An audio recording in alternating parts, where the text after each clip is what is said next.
Cinema industry వైపు వెళ్ళాలనుకుంటున్నారా? మీకు మేమున్నాం. వెంటనే కాల్ చేయండి. Hello namaste, welcome back to Suman TV. ప్రస్తుతం మనతో పాటు ఉన్నారు family counsellor and motivational speaker and public speaker Rajanirama గారు. నమస్తే మ్యామ్. నమస్తే మ్యామ్, నిన్న సోమవారం జరిగిన సుప్రీంకోర్టులో ఈ కోల్కతా అభయ కేసు సెషన్లో శవ పరీక్ష ఏదైతే రిపోర్ట్ ఉందో అక్కడ ఒక చలాన్ ఇస్తారు. అవును, ఆ చలాన్ మిస్ అయింది.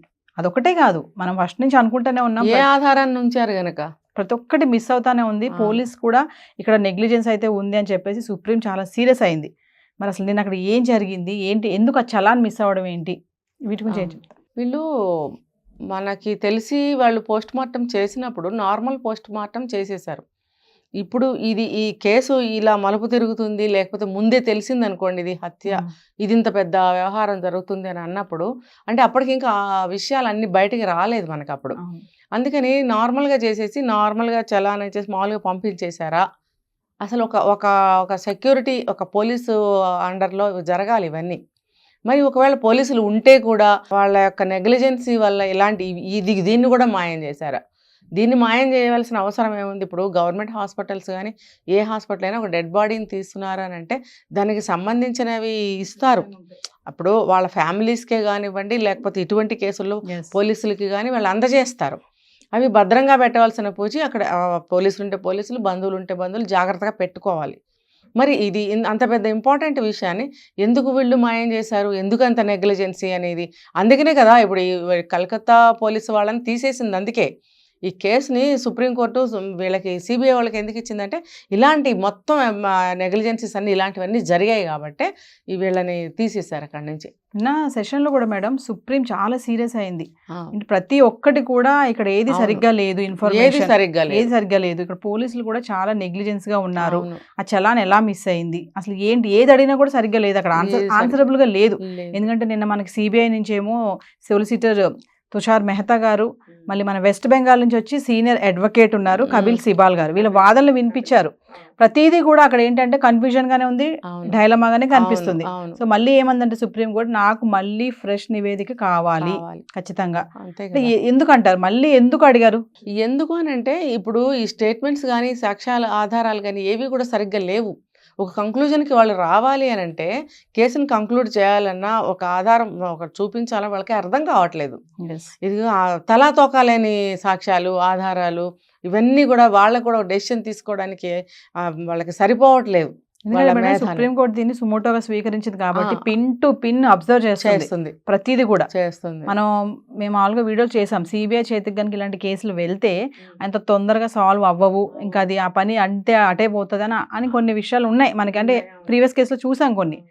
సో అందుకే సుప్రీంకోర్టు ఏంటంటే చాలా సీరియస్గా ఉంది, పిన్ టు పిన్ చూస్తుంది. స్టార్టింగ్లో అసలు ఆ ఎఫ్ఐఆర్ కూడా 14 గంటలు ఎందుకు టైం పట్టింది ఎఫ్ఐఆర్ నమోదు చేయడానికి? నాకు దీనికి కూడా కరెక్ట్గా ఇన్ఫర్మేషన్ కావాలి ఖచ్చితంగా నివేదిక అనేది అని చెప్పి మళ్ళీ అడుగుతుంది. దీనికి ఏం చెప్తారు? ఎఫ్ఐఆర్ అనేది 14 గంటలు లేటుగా చేశారని ఫస్ట్ నుంచి వస్తుంది. అంటే ఇప్పుడు దాని మీద కూడా ఇప్పటి వరకు వాళ్ళు తేల్చలేకపోయారు. సిబిఐ వచ్చి August 13th స్టార్ట్ చేసింది ఇన్వెస్టిగేషన్. మరి అప్పుడు ఫస్ట్ వాళ్ళు చేయవలసిందే అది. ఇప్పుడు కేసుకి స్టార్టింగ్ ఏంటి? ఎఫ్ఐఆరే కదా, కేసు ఫైలే కదా, దాన్ని కూడా మరి ఎందుకు వాళ్ళు కనుక్కోలేకపోయారు అనేది ఈ విషయం. సిబిఐ వాళ్ళు ప్రతి చిన్నది కూడా వదిలిపెట్టరు. అది కూడా పవర్ఫుల్ క్యాండిడేట్స్ని, ఆఫీసర్స్ని పెట్టినప్పుడు వాళ్ళు కనుక్కోగలగాలి. అంటే ఇప్పుడు వీళ్ళు ఏం జరుగుతుందంటే అప్పుడు కలకత్తా పోలీసుల అండర్లో నడిచింది స్టార్టింగ్లో ఈ కేసు అనేది. అప్పుడు వాళ్ళు ఏం చేస్తారంటే వాళ్ళ డ్యూటీస్ కూడా ఒక్కళ్ళనే కంటిన్యూగా ఉంచరు. పర్టికులర్గా ఇలాంటి కేసులు జరిగినప్పుడు ఎవరైతే అక్కడ డ్యూటీలో ఉంటారో, సపోజ్ ఇప్పుడు ఇన్ అవర్స్ వీళ్ళకి డ్యూటీ వేసిన తర్వాత నెక్స్ట్ అవర్లో వాళ్ళ డ్యూటీస్ చేంజ్ అయిపోతాయి. అప్పుడు నీకు అది శవ పరీక్షలో ఆ చలానా ఏమైందని అడిగినప్పుడు ఉండే డ్యూటీలో ఉన్న వాళ్ళు వేరే వాళ్ళు ఉంటారు, తర్వాత షిఫ్ట్ చేంజ్ అయిపోయి ఉంటారు. వాళ్ళని క్వశ్చన్ చేస్తే వాళ్ళు ఏం చెప్పలేరు. ఇలా ఏమంటారంటే ఇటు నుంచి అటు మారిపోతున్నాయి విషయాలు. మారిపోతున్నప్పుడు ఎవరు సరైన జవాబు చెప్పగలరు, ఎవరు సరైన సాక్ష్యం చెప్పగలరు? ఏమో అంటే ఒకళ్ళ మొహాలు ఒకళ్ళు చూసుకుంటారు, చూసారా? అలా జరుగుతున్నాయి ఇవన్నీ కూడాను. ఇంకా ఎఫ్ఐఆర్ది తేల్చలేదు. ఇప్పుడు నెక్స్ట్ ఫర్దర్గా జరగవలసిన ఇన్వెస్టిగేషన్ ఏంటి, సాక్ష్యాలు ఏంటి, ఎందుకు చూపించరు, ఇవన్నీ కూడా జడ్జి గారికి కూడా అర్థం కావట్లేదు, సుప్రీంకి కూడా. అందుకని చెప్పి ఆయన మళ్ళీ ఇవన్నీ కాదు పక్కన పెట్టండి, మీరు మళ్ళీ ఫ్రెష్గా ఇన్వెస్టిగేషన్ చేయండి, ఫాస్ట్గా చేయండి. ఇప్పుడు కొన్ని ఆధారాలు మీ దగ్గర ఉన్నాయి, వాటి సహాయంతో ఈ 17th కల్లా ఒక కొత్త నివేదిక సమర్పించండి అని చెప్పి ఆయన కూడా తల ఇలా వెదుల్చుకొని ఫ్రెష్గా ఆయన కూడా ఒక ఇది ప్రశ్న అనేది వాళ్ళకి ఇచ్చారు. ఎందుకంటే సిబిఐ కూడా ఇది అసలు తేలట్లేదు మేడం. సిబిఐ కూడా ఎందుకనంటే ఎవరు ఎక్కడా ఉంచలేదు వాళ్ళు. ఇప్పుడు మనం అనుకున్నాం ప్రీ ప్లాన్గా చేసినప్పుడు సాక్ష్యాలు ఎందుకు దొరకనిస్తారు. ఇంకొకటి అది ఒక ప్రిన్సిపలో ఒక పోలీస్ వాళ్ళో లేకపోతే ఒక పొలిటికల్ వాళ్ళో కాదు కలిసింది, అందులో ఇంకా ఎక్స్పర్ట్స్ ఉంటారు. ఇప్పుడు ఫింగర్ ప్రింట్స్ వాళ్ళు ఉంటారు అనుకోండి, వాళ్ళ అనుయాయులు ఎవరైతే ఉన్నారో వీళ్ళ రైట్ హ్యాండ్స్ లెఫ్ట్ హ్యాండ్స్ అని అంటున్నారో వాళ్ళందరూ కూడా చూడండి, ఒక అతను మధ్యలో వచ్చాడని చెప్పారు, నువ్వెవరంటే ఫింగర్ ప్రింట్ ఫారెన్సిక్ ఏదో చెప్పాడు, నువ్వెప్పుడు అయ్యావు అని చెప్పి వాళ్ళు అడిగారని చెప్పి కూడా మనతో అన్నారు. అంటే ఆ సమయంలో అతను ఎందుకున్నాడు అంటే నీకు ఎప్పుడు కూడా ఎవరెవరు కావాలో వాళ్ళందరినీ నువ్వు దగ్గర పెట్టుకుంటావు, వాళ్ళతో రిలేషన్ మెయింటైన్ చేస్తావు. అంటే ఆ సమయం వచ్చినప్పుడు వాళ్ళని దింపుతావు నువ్వు. వాళ్ళు వాళ్ళకి సంబంధించినంత వరకు వాళ్ళు ఒక సలహా ఇస్తారు, పోలీస్ డిపార్ట్మెంట్కి సంబంధించినంత వరకు వాళ్ళు ఒక సలహా ఇస్తారు. ఇలా నువ్వు అందరి సలహాలు తీసుకుని ఒక పెద్ద డిజైన్ చేసి ప్లాన్ చేసి నువ్వు ఇది చేసావు కాబట్టి నీకు ఏ ఒక్క ఎవిడెన్స్ కూడా మనకి దొరకకుండా అయిపోయింది. పక్కడ్బందీ అంటారు చూసారా, అదే కానీ నిజమే ఈ నేరం చేద్దాము, నలుగురం కలిసి చేద్దాము, మీరు ఇలా చెప్పారు మీరు ఇలా చెప్పారు మీరు ఇలా సరే మన అందరం కలిసి ఇలా చేసేద్దాం అనుకుని కూడా గుడ్డిగా పోలేదు వాళ్ళు.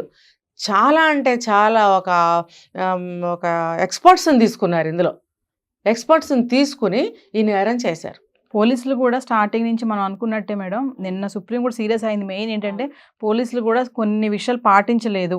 క్రైమ్ సీన్ దగ్గర కానీ స్టార్టింగ్ నుంచి చూసుకున్నా కూడా ఏదైతే ఎఫ్ఐఆర్ ఉందో, ఏదైతే చలాన్ మిస్సింగ్ ఉందో, ఇవన్నీ చూసుకుంటే కూడా వాళ్ళు స్టార్టింగే అన్నారు ఇది సూసైడ్ అని చెప్పి. అక్కడి మొదలైంది డౌట్ అనేది, అసలు వాళ్ళపైన వీళ్ళు ఎందుకు దీన్ని ఇలా చిత్రీకరించారు, మళ్ళీ లంచం ఇవ్వడం పేరెంట్స్కి కానీ ఇవన్నీ ఏంటంటే సాక్ష్యాలని మాయం చేయటానికి, వాళ్ళని మభ్యపెట్టడానికి, వాళ్ళ బుర్ర పని చేయకుండా ఉండటానికి, వాళ్ళ బుర్ర పని చేయనివ్వకూడదు. పని చేసిందంటే వాళ్ళకి డేంజర్ కదా, అది వాళ్ళు చేసిన పనులు అవి, వాళ్ళు ఏది కూడా దొరకకూడదు. వాళ్ళకి లైవ్గా వాళ్ళకి ఇంకా మిగిలి ఉన్న సాక్ష్యం ఏదన్నా ఉందంటే తల్లిదండ్రులు, అసలు దాన్ని కూడా వాళ్ళు తీసేయాలి. ఇంకానే వాళ్ళని బతకనిచ్చారు, ఏమీ లేక వాళ్ళని కూడా ఎట్టన్నా తీసుకెళ్ళి ఏమన్నా చేసినా చేయగలిగే సత్తా వాళ్ళకు ఉంది. సో ఏదేమైనా ఇదంతా కాదు, మాకేం అర్థం కావట్లేదు, అంత గజిబిజిగా ఉంది. మాకు మళ్ళీ సెప్టెంబర్ 17 లోపల సరైన నివేదిక ఖచ్చితంగా సమర్పించాలన్నారు. కాబట్టి ఇప్పుడు సిబిఐ వాళ్ళు కూడా చాలా ఫాస్ట్గా వీళ్ళు మళ్ళీ మొదటి నుంచి స్టార్ట్ చేస్తారు. ఆల్రెడీ ప్రాసెస్లో ఉంది, పాపం వాళ్ళు కష్టపడుతున్నారు. కానీ ఇప్పుడు వీళ్ళ కష్టం వీళ్ళది, కానీ జడ్జిమెంట్ త్వరగా రావాలని ఆల్ ఓవర్ ఇండియా వెయిట్ చేస్తున్నారు. కాబట్టి ఇప్పుడు సుప్రీంకోర్టుకి కూడా ఇది ఒక ప్రశ్నే, ఇంకా తేల్చలేకపోయింది. సుప్రీంకోర్టు అంటే దానికి మించింది ఏముంది, దగ్గర నెల అవుతుంది, నెల దాటేసింది, ఒక రోజు వచ్చేసింది. ఆయన సుప్రీంకోర్టు కూడా తలపట్టుకుంటుంది కేసు విషయంలో. ఇంకా కావాలంటే వాళ్ళకి ఎక్స్ట్రా వాళ్ళకి స్టాఫ్ను కూడా వాళ్ళు ఇవ్వచ్చు. ఇప్పుడు ఎందుకంటే ఒక 100 మంది స్టాఫ్ ఉంటే 100 మందిని కలిసి 100 ఇన్ఫర్మేషన్స్ తేగలుగుతారు. వీళ్ళు ఏంటంటే మఫ్టీలో ఉంటారు, సిబిఐ వాళ్ళు కానీ కొంతమంది యూనిఫామ్ డ్యూటీలో ఉంటారు, కొంతమంది డ్యూటీలో ఉండి యూనిఫామ్ వేసుకోవాలి, మఫ్టీ అంటారు. సో వీళ్ళు మఫ్టీలో ఉన్నప్పుడు జనరల్గా మేము కలిసి ఇలా జరిగిందంటే ఏంటి అసలు అని మనం అన్నప్పుడు అవతల వాళ్ళకి తెలిసింది ఏదైనా మనకి చిన్నదైనా మనకి చెప్తారు. అలా వీళ్ళు పబ్లిక్లో కలిసి కొంత ఇన్ఫర్మేషన్ రాబట్టగలుగుతారు. సో నా ఐడియా వీళ్ళు ఇంకా స్టాఫ్ని కూడా ఇంకా పెంచితే కూడా వాళ్ళకి ఇన్వెస్టిగేషన్ కొంచెం ఫాస్ట్ అవుతుంది, తేలిక అవుతుంది అని నాకు అనిపిస్తుంది. శవ పరీక్ష గదిలో కూడా చాలా ఆధారాలు మిస్ అయ్యాయని చెప్పేసి కూడా నిన్న జరిగినటువంటి సుప్రీంకోర్టు సెషన్లో కూడా వచ్చింది వార్త. దాని గురించి కూడా మాట్లాడదాం మేడం. Thank you.